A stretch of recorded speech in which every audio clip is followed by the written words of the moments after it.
Hi guys, আমি Sneha and welcome to my channel. আমি থাকি ভাইজ্যাকে আর আজকে এখানে ভীষণ গরম পড়েছে আর আমি ফ্যান বন্ধ করে বসে রয়েছি। তো তোমরা হয়তো ভাবছো এ পাগল নাকি যেই গরমে ফ্যান বন্ধ করে বসে রয়েছে। তো চলো তোমাদের একটা জিনিস দেখাই। ভাইজ্যাকের ছোট্ট একটা দোতলা বাড়িতে আমরা কয়েকজন বাঙালি মেয়েরা থাকি কাজের সূত্রে। আর আমরা সাধারণত নিজেদের রান্না নিজেরাই করি। তার কারণ হচ্ছে এখানকার যে সাউথ ইন্ডিয়ান স্টাইল খাবার, সেই প্রত্যেকটা খাবারেই টক দেওয়া থাকে আর আমরা সেই খাবারটা খেতে পারি না।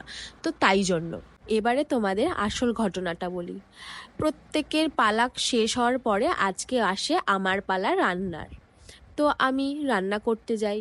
তো আমার না অনেক রাত হয়ে যায় রান্না করতে যেতে, প্রায় তখন বাজে 10:30 রাত। আমি প্রথমে ডিম সেদ্ধ করি আর আলুগুলো কেটে নিই। ডিম সেদ্ধ করতে করতে মাঝ অবস্থায় দেখি গ্যাস শেষ হয়ে গেছে। এবারে কি করা যায় এই নিয়ে তো আমরা প্রচণ্ড টেনশনে পড়ে যাই।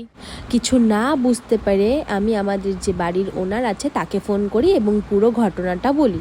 তো তিনি তার বাড়ি থেকে আমাদের এই যে জিনিসটা দেখছো না, যেটাতে আমি রান্না করছি, সেই জিনিসটা নিয়ে আসে। এটা একটা ইলেকট্রিক কিছু, এটার নাম ঠিক আমি জানি না। তোমরা যদি জেনে থাকো তাহলে অবশ্যই কমেন্ট করে বলতে পারো। তো দেখো, এটাতে রান্না করতে যাই। এইবারে ব্যাপারটা হচ্ছে, এটাতে যদি আমি রান্না করি তাহলে আমাকে ঘরে নিয়ে এসে রান্না করতে হবে।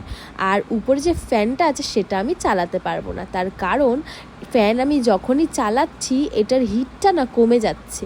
তো সেই কারণে এই গরমের মধ্যে ফ্যান বন্ধ করে আমাকে রান্না করতে হচ্ছে।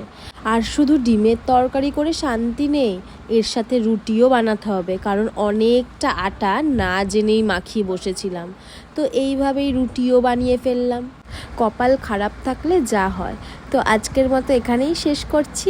আবার কোনো দিন দেখা হবে অন্য কোনো ভিডিওতে। বাই।